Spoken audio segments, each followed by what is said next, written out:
Good morning student, आप सभी का स्वागत है ऑब्जेक्टिव हमें। तो आज हम लोग पढ़ेंगे हिस्ट्री का चैप्टर 2 का 20 के दांत का संपूर्ण ऑब्जेक्टिव। तो आप इस साल एक भी ऑब्जेक्टिव 2025 में नहीं छोड़ना चाहते हैं तो हमारे चैनल को जरूर सब्सक्राइब कीजिएगा, ऑब्जेक्टिव हब को जरूर सब्सक्राइब कीजिएगा। तो चलिए एक नंबर क्वेश्चन से शुरू करते हैं। नलिन बिलोचन शर्मा का जन्म कब हुआ? नलिन बिलोचन शर्मा का जन्म कब हुआ? नलिन बिलोचन शर्मा का जन्म 18 फरवरी 1916 को हुआ। 18 फरवरी 1916 को हुआ। 2 नंबर क्वेश्चन।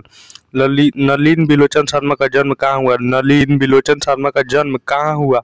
नलिन बिलोचन शर्मा का जन्म नलिन बिलोचन शर्मा का जन्म बदरघाट पटना में हुआ। बदरघाट पटना में हुआ। बदरघाट पटना में हुआ। 3 नंबर क्वेश्चन। 20 के दांत के लेखक है। 20 के दांत के लेखक कौन है? 20 के दांत के लेखक कौन है? 20 के दांत के लेखक कौन है जी? नलिन बिलोचन शर्मा। नलिन बिलोचन शर्मा। नलिन बिलोचन शर्मा। 4 number question. 20 के दांत समाज के किस वर्ग की मानसिक उजागर करती है? 20 के दांत समाज के किस वर्ग की मानसिकता उजागर करती है? 20 के दांत समाज के किस वर्ग की मानसिकता उजागर करती है जी? मध्य वर्ग की। मध्य वर्ग की। मध्य वर्ग की। मध्य वर्ग की। किस वर्ग की मानसिकता उजागर करती है? मध्य वर्ग की। चलिए 5 नंबर क्वेश्चन। 20 के दांत कैसी कहानी है? 20 के दांत जो है वो कैसी कहानी है? मनोवैज्ञानिक। मनोवैज्ञानिक। 20 के दांत मनोवैज्ञानिक कहानी है। चलिए 6 नंबर क्वेश्चन। 20 के दांत कहानी किस वर्ग के अनेक अंतर विरोधों को उजागर करती है? 20 के दांत कहानी किस वर्ग के अनेक अंतर विरोधों को उजागर करती है? किस वर्ग के अनेक अंतर विरोधों को उजागर करती है जी? मध्य वर्ग के। मध्य वर्ग के। मध्य वर्ग के। बिल्कुल याद रखना है, मध्य वर्ग के। चलिए 7 नंबर क्वेश्चन।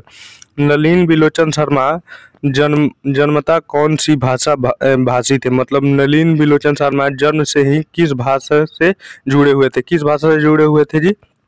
भोजपुरी से। भोजपुरी से। भोजपुरी से। पटना के थे तो भोजपुरी से। बिहार में भोजपुरी भाषा बोला जाता है। चलिए 7 नंबर क्वेश्चन। नलिन बिलोचन शर्मा का जन्म कहाँ हुआ? नलिन बिलोचन शर्मा का जन्म कहाँ हुआ? नलिन बिलोचन शर्मा का जन्म कहाँ हुआ जी? उत्तर प्रदेश में। उत्तर प्रदेश में। उत्तर प्रदेश में। नलिन बिलोचन शर्मा का जन्म उत्तर प्रदेश में हुआ। नलिन बिलोचन शर्मा का जन्म कब हुआ? नलिन बिलोचन शर्मा का जन्म कहाँ कब हुआ? नलिन बिलोचन शर्मा का जन्म 1819 में हुआ। 1819 में हुआ। 1819 में ये हुआ। बिल्कुल याद रखना है। चलिए 9 नंबर क्वेश्चन। नलिन बिलोचन शर्मा जी की माता का क्या नाम था? नलिन बिलोचन शर्मा जी की माता का क्या नाम था? नलिन बिलोचन शर्मा की माता का नाम था सुलोचना शर्मा। सुलोचना शर्मा। सुलोचना शर्मा। बिल्कुल याद रखना है, सुलोचना शर्मा। चलिए 10 नंबर क्वेश्चन। लेखक ने एमए किस विश्वविद्यालय से किया? लेखक ने एमए किस विश्वविद्यालय से किया? लेखक ने एमए किस विश्वविद्यालय से किया जी? पटना विश्वविद्यालय से। पटना विश्वविद्यालय से। पटना विश्वविद्यालय से। पटना विश्वविद्यालय से, अपने बिहार से। चलिए 11 नंबर क्वेश्चन। नलिन बिलोचन जी की मृत्यु कब हुई? नलिन बिलोचन जी की मृत्यु कब हुई?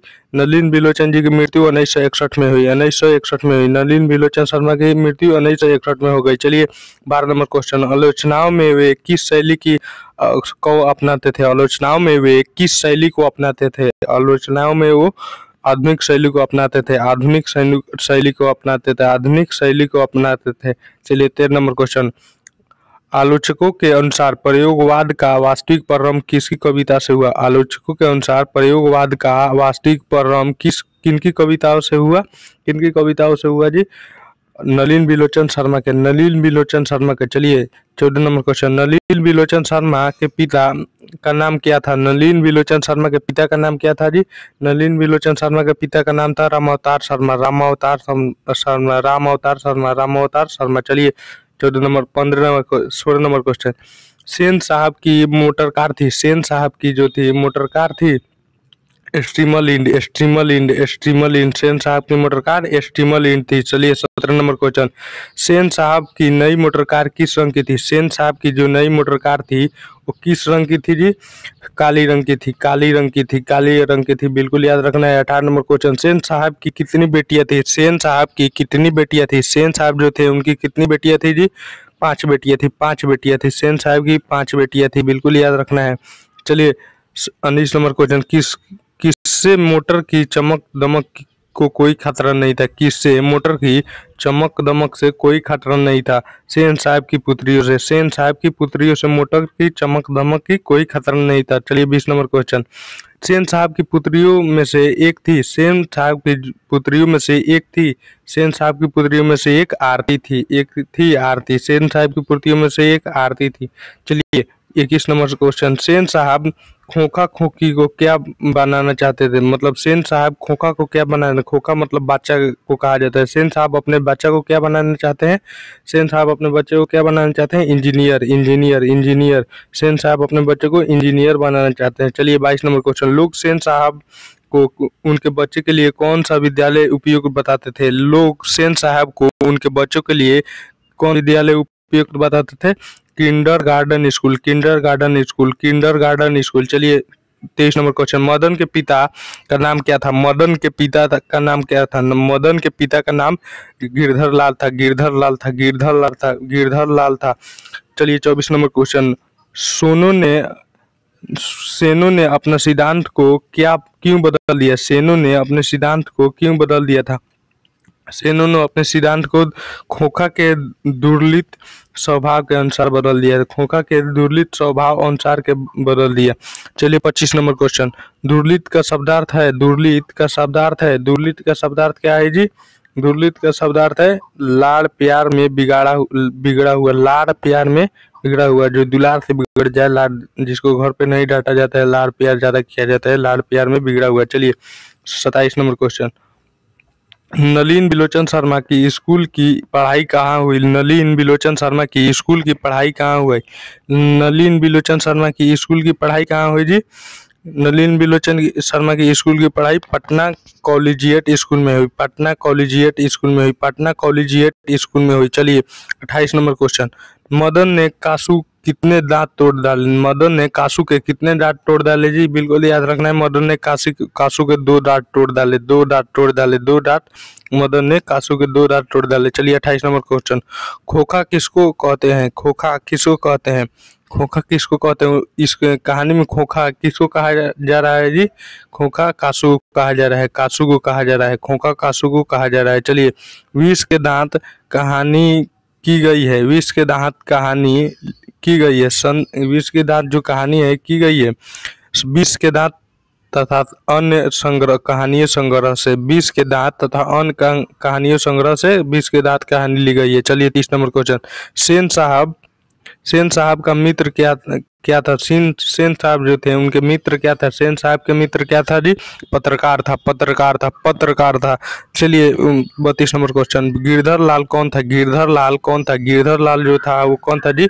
मदन का पिता गिरधर लाल मदन का पिता था। चलिए 33 नंबर क्वेश्चन, सेन साहब के बेटे खोखा का नाम क्या था? सेन साहब जो थे उनके बेटे खोखा का नाम क्या था जी?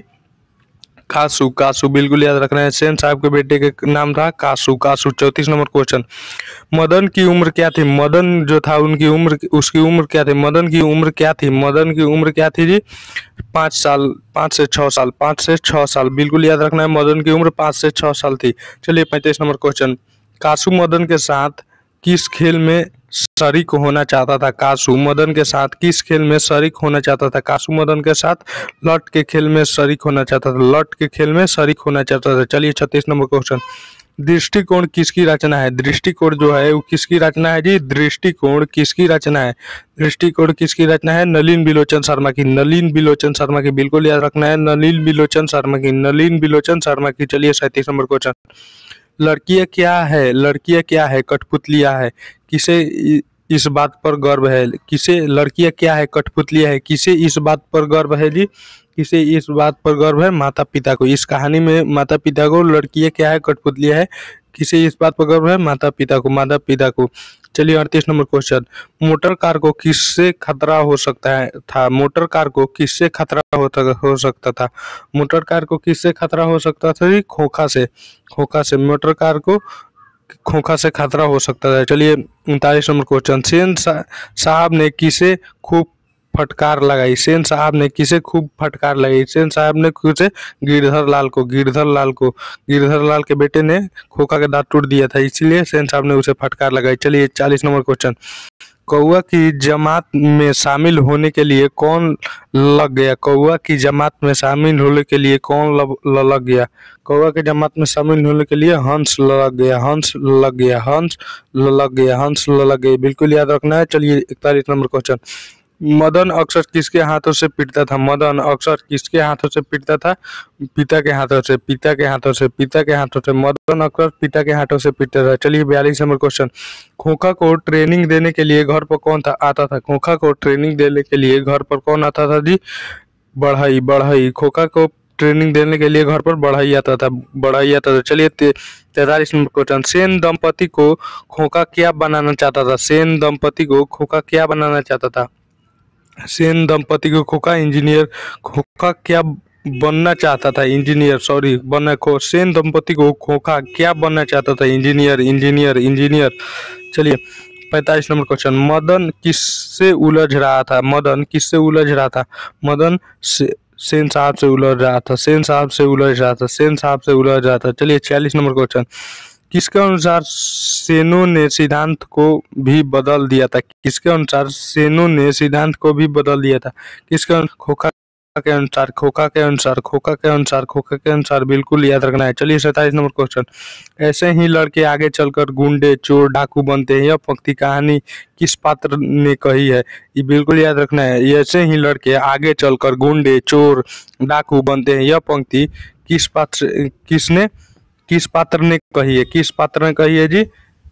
सोफर ने, सोफर ने। बिल्कुल याद रखना है, सोफर ने। ऐसे ही लड़के आगे चलकर गुंडे, चोर, डाकू बनते हैं। यह पंक्ति सोफर ने कही है। चलिए 48 नंबर क्वेश्चन।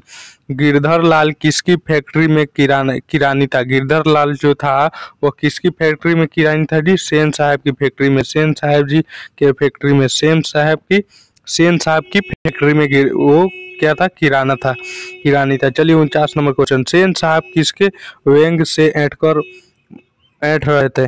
सेन साहब किसके व्यंग से, मतलब वाणी से ऐठ कर रह गए? सेन साहब किसके व्यंग से ऐठ कर रह गए? पत्रकार महोदय के, पत्रकार महोदय के व्यंग से, पत्रकार महोदय के भाषा व्यंग मतलब भाषा वाणी, उनके वाणी से वो ऐठ कर रह गए। चलिए 50 नंबर क्वेश्चन। नलिन बिलोचन शर्मा की स्कूल की पढ़ाई, नलिन बिलोचन शर्मा की स्कूल की पढ़ाई कहाँ हुई? नलिन बिलोचन शर्मा की स्कूल की पढ़ाई पटना कॉलेजिएट स्कूल से हुई, पटना कॉलेजिएट स्कूल के से हुई। इसी के साथ वीडियो खत्म होता है। वीडियो अच्छा लगे तो लाइक एवं सब्सक्राइब जरूर कीजिएगा।